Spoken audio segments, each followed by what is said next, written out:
And welcome into the MLB Hot Stove Daily here at the Upside Sports Network. My name is Michael. Appreciate you guys joining us as we are on the eve of MLB opening day. By the time we get back with you guys once again, we will have opening day across the entirety of Major League Baseball. Really excited to get the season underway. We finally have some resolution anyway on the Rafi Devers, Alex Bregman drama that's been plaguing the Red Sox all spring training. It looks like Rafi Devers will indeed be the everyday DH.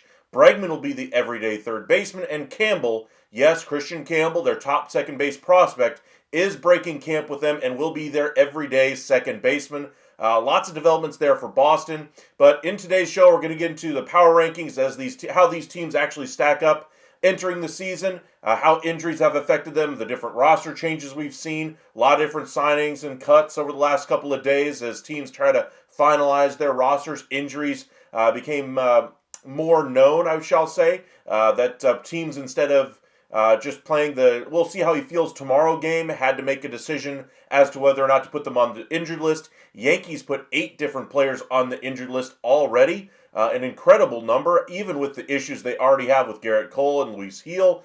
8 more names got added to that list today. All of that and much more ahead next here at the Upside Sports Network.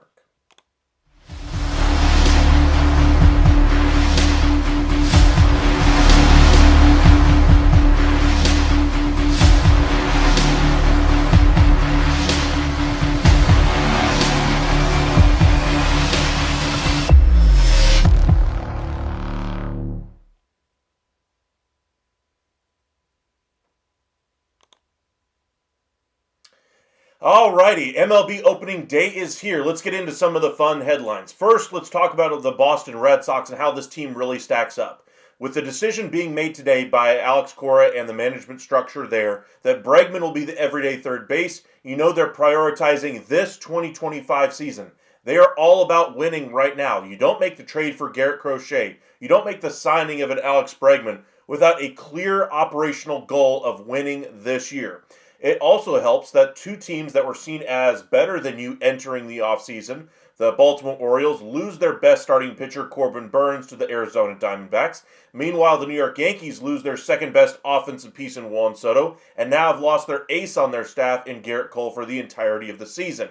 Certainly does help their chances to get to the ALCS, which is where I do have them pegged. If you guys missed our prediction show for the 2025 season, I invite you guys to check that one out. But things couldn't have gone better, at least from the outside looking in for the Red Sox. Now, of course, they had the internal struggle with Devers, calling his own press conference impromptu during spring training to try to, stake his claim to be the third baseman.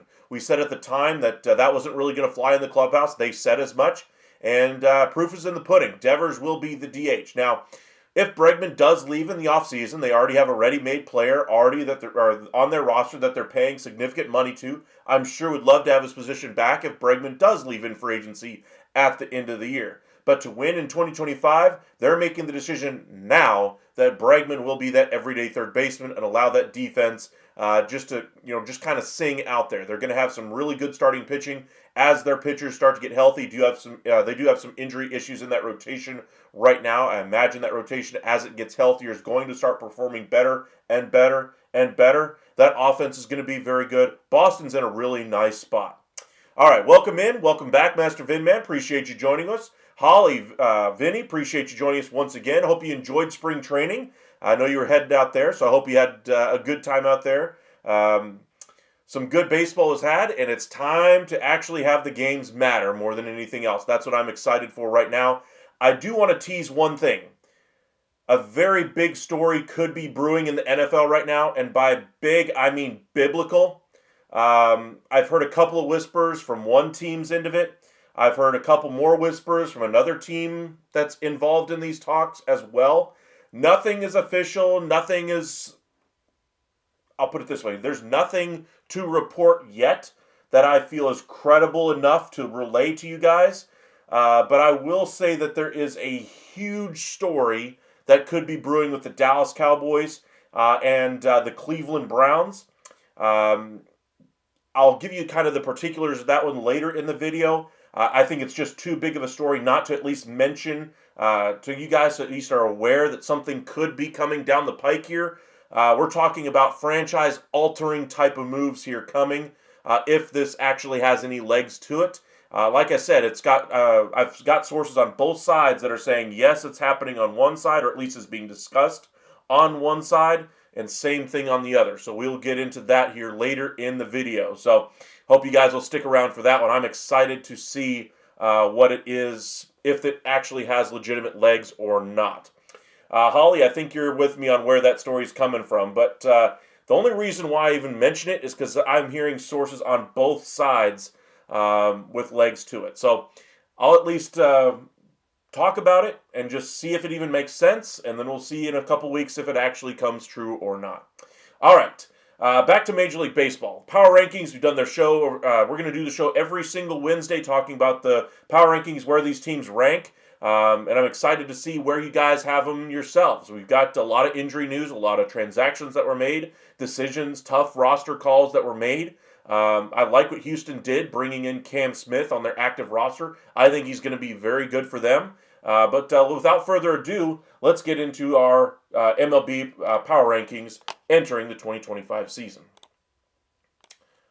All right, so we'll start at the bottom, kind of keep it pretty simple here. White Sox, again, still very easily at the very bottom. Rockies, to me, after the trade of Nolan Jones, almost goes below the White Sox, but not quite. I still have them just a hair above. Marlins, they're going to be trading Alcantara. They're going to be trading some other pieces out of that starting rotation, I do believe, at the deadline. But for right now, because they have those pieces, is why they're currently above the Rockies and the White Sox to me. Are they better than the Nationals right now? I would say the Nationals are a better team, a lot more hope, a lot better talent overall on that roster. So I will say the Marlins still solidly in that 28th spot. 27, the Nationals. I think they have some good pieces. There aren't any teams that have really fallen from what I've seen over the last couple of weeks anyway. And so that's why I'm keeping the Nationals here at 27. Now the Angels, I love what they did, kind of capitalizing on the roster crunch a lot of teams had. The Braves traded them Ian Anderson. They took advantage of Perdomo as well. I like the pieces that they added. I think I'm actually going to bump them up a little bit here, so they're not going to go in my 26th spot. The Rays, they get the extension done with Yandy Diaz. I still don't think they have enough to really compete in a very difficult division. A's, I feel very similarly about. But I think the Angels have just enough of improvement from what they've gotten over the last couple of days. And I'm going to put them just ahead of the Rays right now. So for me, the Rays go to 26. They drop one spot. Angels continue their climb. Back-to-back weeks, they go up in our rankings here due to the additions that they've made. All right, A's are still pretty much the same team as we saw a couple of weeks ago. I don't think I'm really going to move them too much here. Pirates really haven't done anything to get better or worse. The only thing they really have is Jared Jones did have an injury issue. I just don't think that injury is really going to negatively affect them as much as some others might think. I think that their offense is going to be their biggest limitation. I don't think their pitching is going to be that issue for them. But for me, I'm going to go with the Athletics, keeping this spot here for the third straight week. Pirates with Jared Jones, I don't think the injury allows them to move up, obviously, so Pirates easily stay in their spot. Reds and Giants, the Francono magic could start to be working at the beginning of the year, but I want to see it in action here, so I'm not going to move them up yet, but they could be a team that rises up fairly quickly here as well. What's good, ladies and gents? Welcome in, Cowboys Nation. Welcome in, Adam. Appreciate you joining us. Master Vinman, again, Trout on a below-average team. Feel for him. True, Trout deserves a little bit better, but he ain't going anywhere. That contract is an albatross at this point. He's staying right where he is. Trout could have walked away years ago. True, he could have. He's a very loyal guy, though. He wants to stay there in Los Angeles. I don't see them moving him either. Now, for me, the Reds, like I was just discussing, the Francona effect, I think will help them. But right now, I just don't think that I can say with any real information behind it as to why the Reds would have improved from week over week here. I believe in the talent that they have, but they have to prove it on the field. I believe in the manager that they have, but they have to prove it on the field. I think they will be a better than, say, the teams like the Cardinals. I think they'll be better than them by the end of the year. But with Nolan Arenado still on the team, with Helsley still on the team, the Cardinals, as of the moment, are still above them. Giants, I think they've gotten a really nice spring training from Justin Verlander. Really like what they're getting out of him so far. But for me, there's just not enough here. This is a team that's going to be treading water and going to try to keep itself in contention for a wild card until the final couple weeks of the season. The wheels will fall off the bus, and then next off season, or this coming off season anyway, that's when they're going to try to make their big splash in free agency. They're going to have all kinds of money. I'm sure they're going to go after more power hitters. I'm sure Vladdy Guerrero will be one of their top targets. I'm sure Kyle Tucker will be one of their targets. But for right now, the Giants are pretty solidly in that 21 spot. Cardinals, to me, keeping their roster together is good for them, at least right now. I do think they need to make a decision quickly on Nolan Arenado and see if they can free up his at-bats. But for me, just them staying pat, I think actually helps them because the Tigers, to me, the injuries that they've had in that rotation, Maeda going to the bullpen, Cobb going down due to injury, no bullpen really. The back end of the bullpen still is a big question mark for me there in Detroit. Offense doesn't look a whole lot better as well. And so for me, the Tigers, I just don't see the reason outside of Skobal why this team is going to be very competitive this year. Flaherty was a nice piece. This rotation is going to have to be the one that carries them. Job is going to have to be great. Young is going to really have to rise to the occasion here. But that's a lot of ifs right now. And entering the season, I'm just not very confident in them. I think the Cardinals with Arenado and Helsley are a better team currently than what the Tigers are able to roll out there. Do I think they will be by the end of the season? Of course not. I think the Cardinals will be far beneath them. I think the Tigers, if they add another piece offensively, I think they will add a bullpen arm if they're in contention for the division around the All-Star break. But right now, I can't in good conscience put them higher than the St. Louis Cardinals. So the Tigers, for me, drop one spot here beneath the Cardinals. And the Cardinals are going to climb into the top 20 now, all the way to 19. One spot up anyway. I say all the way, but at least they're inside the top 20 now. Cubs, they were the one I had next last week. Nothing's really changed there for me. I don't see them being any better than the Toronto Blue Jays right now, even with the injury issues to Max Scherzer. I still think the Cubs need to add a huge piece to that starting rotation. Until they do, I think their lot in life is going to be around this picture here. Blue Jays, with the Max Scherzer injury, I can't move them up. They stay pretty much in their same spot as well. Entering the 2025 season. Location, in my opinion, he had offers for the same per and still re-signed. I think one was from the Phillies and the Yankees who really pushed for him. In my opinion, Reds better than the Cards. I do think the Reds will be ready better than the Cards. I just think at the moment I can't put them above them right now. I just think that the Cardinals have the talent, and I do think they'll trade some of that talent by the deadline. Once they trade it, I think they'll be below them. Now, the Reds, I do think the Francona factor is going to be a big factor in where or how high they rise for me. If he really has that type of effect on the bullpen that I'm expecting him to have, I'm probably going to rise this team probably 5 to 6 spots here, just based off of that effect alone. If it really comes through and is effective there in Cincinnati, but we'll have to see. But for me, I'd still put them down there beneath the Giants until they prove it. Reds could be sneaky good defending how the rotation holds up. True, depending on how the rotation holds up, a lot of the projections have them in the 4 ERA range for most of their starters this year. I think they've got some really high upside pieces that could be a low, sub 3.5 ERA guy. If they get that level of performance, this could be a team that threatens for the division. But right now, those are a lot of ifs, and I can't account for that in their power rankings to open the season. Now, the Royals, I really like what they've got going right now. I do have them as my division winner in the AL Central. I like what they have in the bullpen. They do have some injuries that they're working around right now, but their offense is back to being the offense we saw when they are competing for a World Series. They're based on speed, contact rate, getting on base, avoiding the strikeout, playing smart defensive baseball, great base running, stealing bases, pushing the envelope. And they're getting back to that and as that being their identity. And I really like that for the Kansas City Royals. For that reason, is I'm going to bump them up a little bit. And for another reason, the Seattle Mariners, I'm going to bump them down one spot here. The injury to George Kirby, I think, does affect them entering the season. With the Royals, looking like their offense is going to perform here a little bit at the beginning of the year. I'm excited to see what the Royals are really going to do here in the first month of the season. But for me, Mariners drop down one spot here, at least temporarily, until Kirby comes back. And then they're going to have to add some offense at some point here.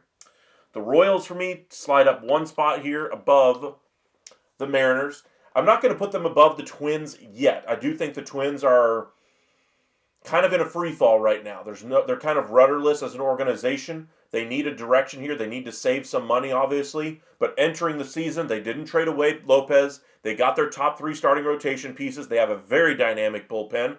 They still have their lineup in pretty much good shape. Royce Lewis, of course, going down to injury. No surprise there, but they have the depth that they should be able to weather the storm. Funny you say depth on a team that didn't really do anything this offseason outside of consult ownership to bring in Ty France and Harrison Bader. But the Twins do have a good roster. I do think this is a roster that needs to be gutted and just reset the clock here, get rid of the bad debt, all those kinds of things, and fix their TV deal first and foremost. But on the field, they're still a good team, and so that's why I have them temporarily, at least, above the Kansas City Royals. They don't really elevate because they didn't really have anything really change for them. Brewers, to me, are still in a good spot. They have some nice depth options now in that starting staff.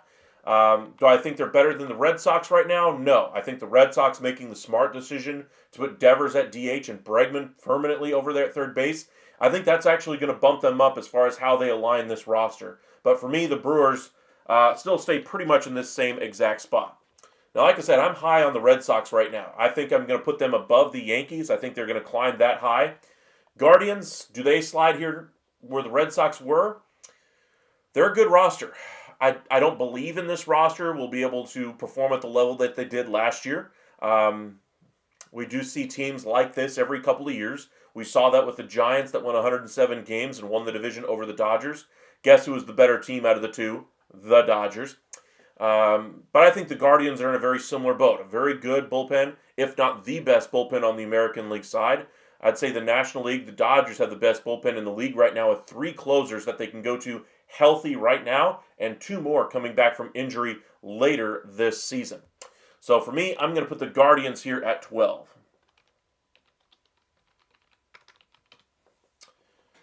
All right. Red Sox, I'm bumping up a little bit here. Padres do have some injuries that they're working around right now with Yu Darvish. Yankees have a ton of injuries. I'm just not sure. Should I put them below the Guardians? They still have Fried. I think to enter the season, I think I'm going to drop them outside of the top 11. I think I'm going to put the Yankees here. I think I'm going to keep the Guardians where they were. With all the names that went on the injured list today for the Yankees, I can't keep them above the Guardians, at least right now.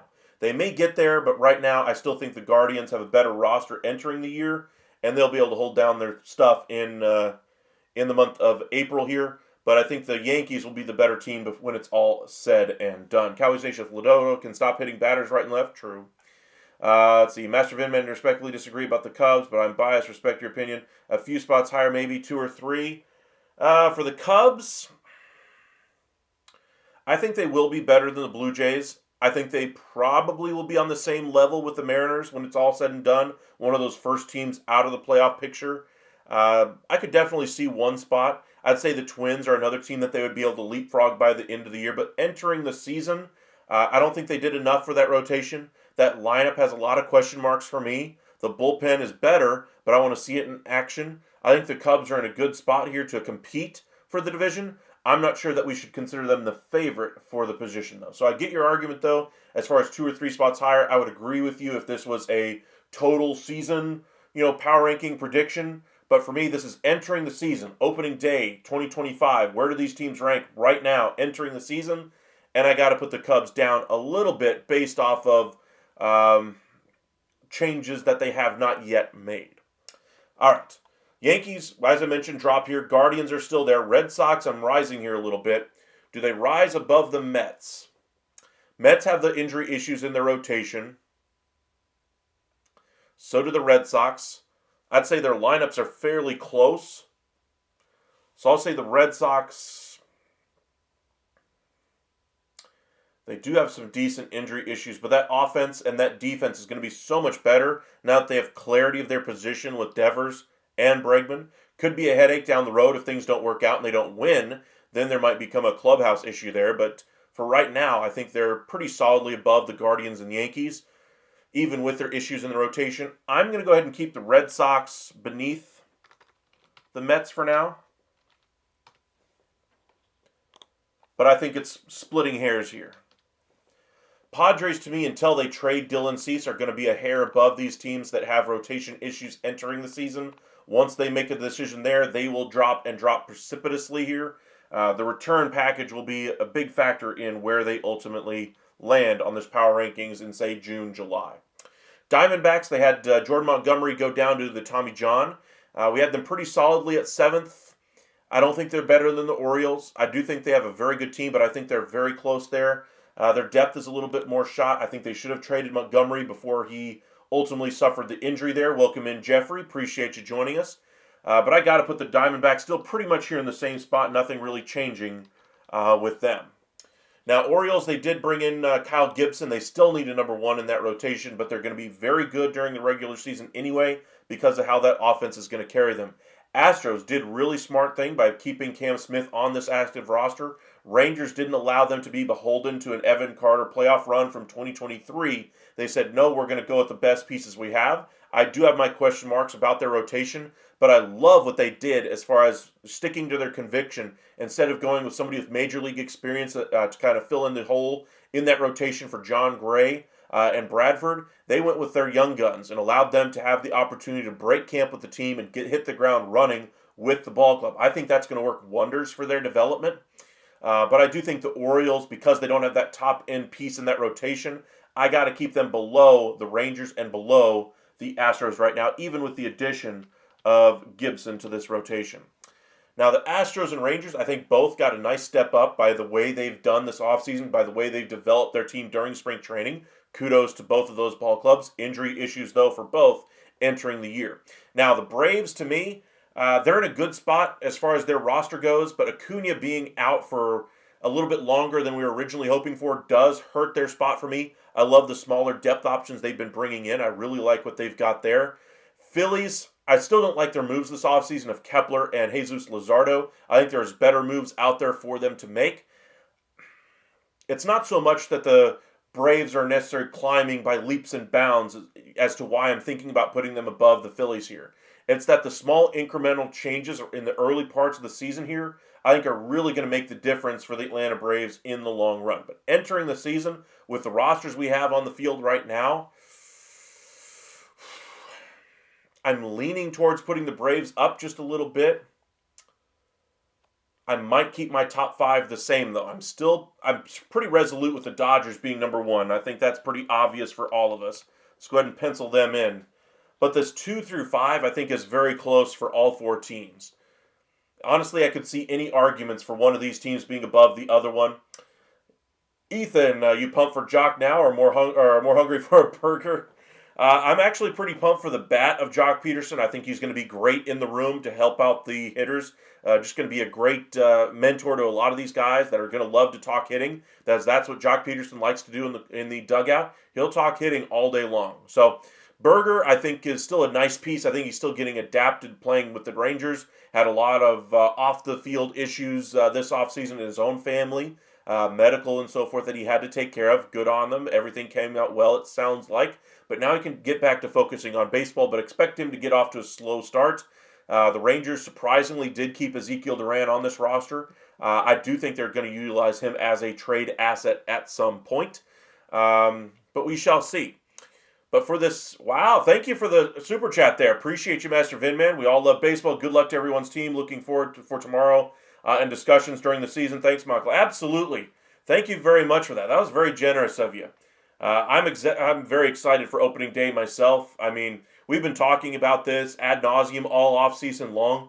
So there were some days I think you guys joined our show and I'm sitting there searching for topics. I'm talking about, the way a pitcher's delivering the ball in spring training, how it might affect him one way or the other. Here's the answer. It's spring training. It doesn't really matter. They're working on certain things in their craft, so don't take any one training session as gospel for how the year is going to go. That's kind of what we're talking about with Molly entering this spring training.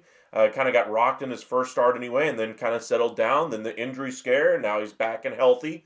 And looks like he's going to be the number 3 starter for the Rangers entering the season. So I think we're all just tired of all the oblique strain this, lat strain there, Tommy John needed here.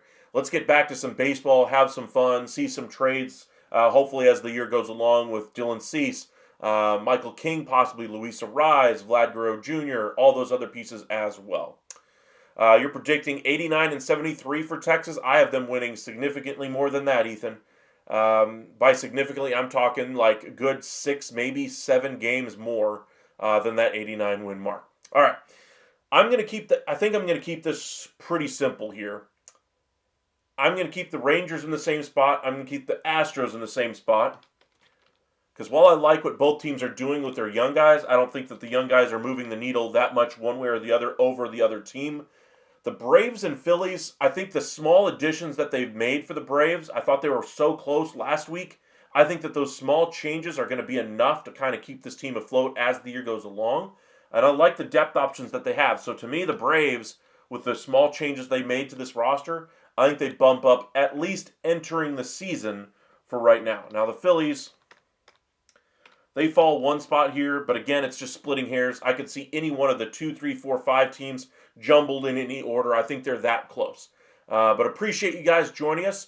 Be sure to join us tomorrow night as we will finally have some baseball to talk about. Got a long day at work, unfortunately, but I will be watching as much baseball as I can, keeping up with all those stories for you guys. So be sure to hit that like, subscribe, hit that thumbs up on the bottom of this video. The hearts are nice in the chat, but make sure you guys hit that thumbs up in the on the video. It means a lot to us. It goes a long way to helping out. If you guys want to support the channel, Master Vinman, thank you so much for that support. I really do appreciate it. Hope you had a great time out there at spring training. Would love to be able to do that as a channel here next year. I doubt we get to that point, but who knows? We might have our fan base grow enough to where I can actually, quit the full-time job, go ahead and do this, and do it full-time for you guys. But excited to see what the 2025 season holds.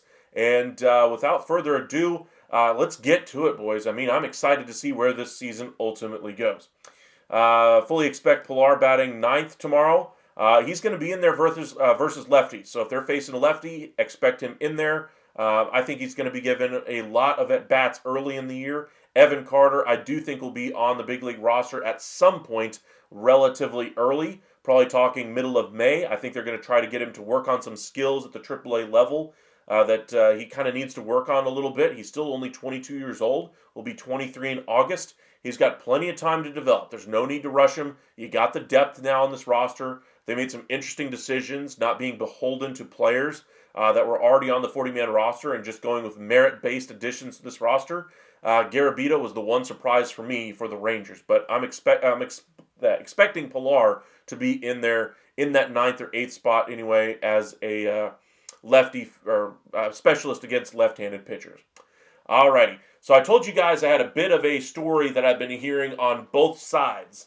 The two sides, in case you're wondering, were the Cleveland Browns and the Dallas Cowboys. Now, bear in mind, Ian Rappaport, Adam Schefter, among all the other reputable news reporters out there, have not reported this at all. The reason why is because it's still unclear how truthful it is. Like you mentioned, Holly, some of this has already been proven to be false. There's some people talking out of their rear end about it. There was a radio host in Cleveland that was talking about it. Again, it's a radio host speculating, etc. I will point out, about a month ago, I had the idea, and I talked about it with you guys here on this channel, that maybe the Cowboys were trying to figure out a way to get Shedeur Sanders to them at 12 and draft him as their quarterback of the future, and maybe have a Deion Sanders as their head coach, and then have Shedeur Sanders as their quarterback. That could very well be the case, because the rumors that I've been hearing from both the Cleveland Browns, some rumblings there, and some from the Dallas Cowboys' own front office as well, is that they have been discussing, or at least been approaching the idea of a trade for Dak Prescott. Now, it is unclear who initiated the talks. It is unclear how far those talks even got. who was involved in those talks, but it does sound like there is some legitimacy to the fact that there were discussions that were had. It does sound like it was Cleveland who made the first contact, I'm sure, asking about a quarterback because they need one. Aaron Rodgers really the only one left out there. You can understand why they'd be asking around the league for quarterbacks. Maybe Kirk Cousins turns out to be that guy from Atlanta. But the Cleveland Browns, I thought that would have been a great idea a couple of years ago anyway for Dak Prescott to be traded away. Resets the financial tables for the Dallas Cowboys. Sure, you have a lot of money in Deshaun Watson that you'd have to eat. But Dak, with the no trade, he would have to, of course, agree and so forth. So I will say that, he would be able to be himself there in Cleveland. Dak has some ties to the Dallas area, not a whole lot. He does have a lot of ties to South Texas. We're talking Beaumont area. So maybe he does want to stay on the Cowboys. He does say he wants to stay a Cowboy for life. And like I said, take this with a huge grain of salt. There's nothing been reported by Schefter or Rappaport or any of the others, Pelissaro, any of those. But I am saying that there are discussions that have been had, and those have been corroborated by both sides to some degree. Now, as far as them being legitimate and about ready to sign on the dotted line, that's way too early here. I think that this is a discussion that's going to go up to the draft. I think if it gets any legs or has any more validity than just a, hey, we did our due diligence conversation as we always do, I think those discussions will be had closer to the NFL draft as far as the veracity of those claims. Now, does this thing get further down the road? We shall see, but I don't think there's any rush to get anything done right now. I think it's going to fully, to reside in what happens around the Cleveland Browns and their quarterback situation for one. What happens with Shedeur Sanders 2? What's the fallback option for the Cowboys 3? Do they get an extension done for Parsons 4, or do they trade him 5? That's a lot of things that's going to have to be answered if you're going to make a franchise-altering move like this. But I did find it very interesting that not just the Cleveland sources, who were the original ones that were mentioning that this had been broached with both ball clubs, but now we're getting some sources from the Dallas Cowboys corroborating it. We shall see how far this thing goes, but right now I'm just saying that it's at least been discussed more as a due diligence thing more than anything else. If there's anything that comes of it, we will let you guys know. Alrighty, let's see here. Jane Slater said it wasn't true, plus he has a no-trade clause. I did hear that from Jane Slater as well. I did hear from other reporters around it that the Cleveland Browns had at least reached out about Dak's availability. Pick 2 would be a haul for Dak. I would agree. Dak no trade clause means nothing if you don't draft a quarterback. Tell Dak you can run the bench or accept a trade. Well, I mean, we've seen crazier things happen. I do not think this is going to happen. I was hoping it would happen at the beginning of the offseason. I was hoping maybe the Tennessee Titans would be the team that would be there to do it, because I think that would really save the Cowboys' season, save their future, kind of reset the table around their team financially. They're going to have plenty of cap space anyway entering this offseason. They didn't really use it this offseason. We'll see if they use it to kind of re-sign their own players, but even if they kept Dak or traded Dak, the cap hit would have been about the same either way, which is why I thought it was an interesting time to go ahead and do it if they were to do it. I think this is the first time I've heard of anybody even reaching out, asking about the availability of Dak in the last 2 or 3 years. I'm sure there are other teams that had the idea of signing him in free agency. I know the Saints were one team that was floated as a potential suitor for him in free agency if the Cowboys were not able to get that deal done with him the past offseason. But I've heard nothing as far as teams trying to reach out for trade. Now, this is the first time we've heard anybody even doing their due diligence on it. We'll see if there's anything that comes in the future, but just want to let you guys know that there is at least something there that was discussed from Cleveland to Dallas. There was no real response from Dallas, but the conversation was at least had. All right, Cowboys don't use cap space except on draft picks and players that they already have on a team, so trading Dak. Yeah, I mean, I'll just say that the Cowboys do a very interesting way of building their roster. I've never really agreed fully with the way they do things. I do understand what their thought process is there. Homegrown talent, draft and develop and keep your own guys. That's the old school approach. But guess what? Free agency is a thing. You're allowed to improve your team in free agency. You don't just have to re-sign your players. And the Cowboys seem to have forgotten that. The biggest free agents we've seen them really sign is guys like Brendan Carr. while he was a good, serviceable cornerback for them, they really haven't done much. They always do do things via a big trade. Think Joey Galloway. Think Roy Williams. Those types of deals. That's what Amari Cooper for a first round pick. Those are the deals they usually end up making. They don't really invest in free agency. JS is a native Texan living in Philadelphia. It's World Series or bust for the Phillies. They have had a few good seasons with the core roster, and the city has higher expectations after Eagles Super Bowl win. I think Philadelphia has always had high expectations, especially for this Philadelphia Phillies team. This is a team that should have won a World Series by now. I think this is a team that's going to be stuck with what they've got right now. I think they'll be stuck next year as well, unless they're willing to trade off some big salaries and attach big prospects to them to get those salaries off their books. But right now, I think Philadelphia is pretty much stuck with what they've got, and they've got to make make their best out of what they have. So I understand that they kind of boxed themselves in financially. There was a way that they could have gotten out of it by, again, attaching prospects to some of those negative assets, freeing up some money, allowing them to go after another bat like an Alex Bregman, maybe trade an Alec Boehm and a couple of prospects to the A's, and you get Mason Miller to solve your bullpen issue. You don't have to sign Romano, saves you even more money there. Those would be some interesting moves that I thought really would have moved the needle for Philadelphia, shaking things up there. Move the argument forward with the team to get them out of their heads as far as the choking that they've done in the postseason. Now, if the Eagles winning a Super Bowl, I don't think it necessarily adds pressure to the Phillies. I think they already had that same level of pressure. They're expected to win. I do agree with you, though, that this is kind of a make or break season for this current roster. The question is, how much breaking can they really do? A lot of those contracts are immovable, and they're pretty much stuck with what they've got this year for sure. Next year, they have a little bit more flexibility. After 2 years from now, anyway, is when they should really open up and be open for business there in Philadelphia once again. All right. Appreciate you guys joining us. Be sure to hit that thumbs up on the video. It means a lot to us if you wouldn't mind doing that. Opening day is here. Ready for baseball. Excited to get back to it. We do have some programming announcements for you guys.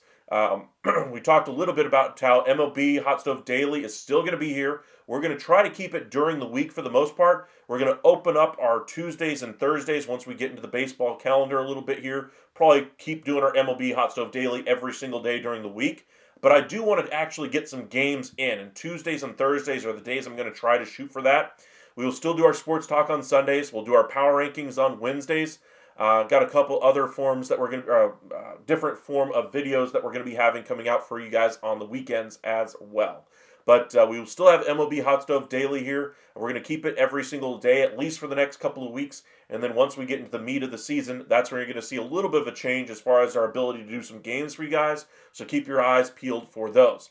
Last bit of news anyway, if you are interested, one last time, reach out to us on X or on Facebook if you are interested in going to a baseball game with us sometime in late July, early August, sometime around the trade deadline. I'm deciding between those two. I'm thinking I want to do it before the trade deadline so we can have some trade talk and have some fun at the game.